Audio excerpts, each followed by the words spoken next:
certains m'ont interpellé et m'ont dit, tu as invité un artiste mondain.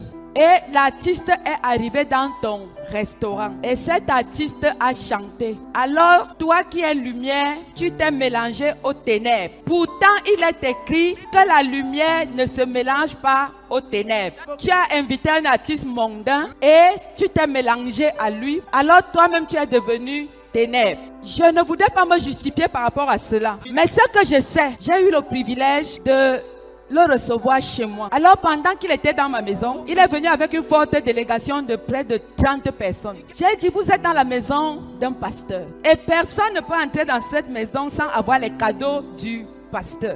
Alors j'ai pris les Bibles, j'ai partagé à toute la délégation. L'artiste en question, il m'a dit, merci pour les Bibles, mais je ne crois pas en la Bible. Je lui ai dit, tu es donc quoi, musulman, bouddhiste? Il me dit, ce n'est pas que j'ai un problème contre la Bible, mais je vais te poser 2 questions. J'ai dit, ok, je t'écoute. J'ai dit, Saint-Esprit, les moments que j'aime sont arrivés. Il m'a dit, j'ai 2 questions à te poser. J'ai l'impression que la Bible ne dit pas la vérité. Il me dit, première question, Adam a mis au monde Abel et Caïn.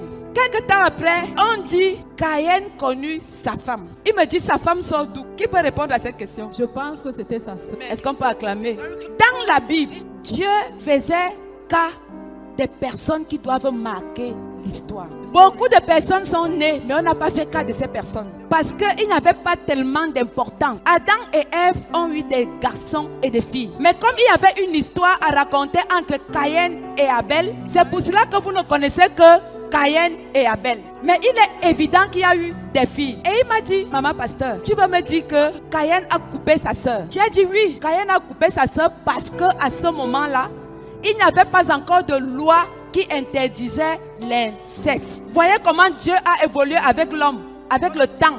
Il mettait des barrières pour éviter le désordre. Donc petit à petit, Dieu avance avec l'homme. À ce moment-là, il n'y avait pas de faute si un homme connaissait sa sœur. Et je vous assure, quand je lui expliquais ça, tous les autres étaient consacrés. Et je poursuis même en disant que Abraham et Sarah étaient quoi? C'était des frères et sœurs de même père. Mais aujourd'hui, tu peux épouser ta soeur de même père? Impossible. Quelle que soit la tribu, quelle que soit, sauf les sorciers. Mais là, il n'y avait pas encore de loi qui interdisait cela. Il m'a regardé, il m'a dit, ok.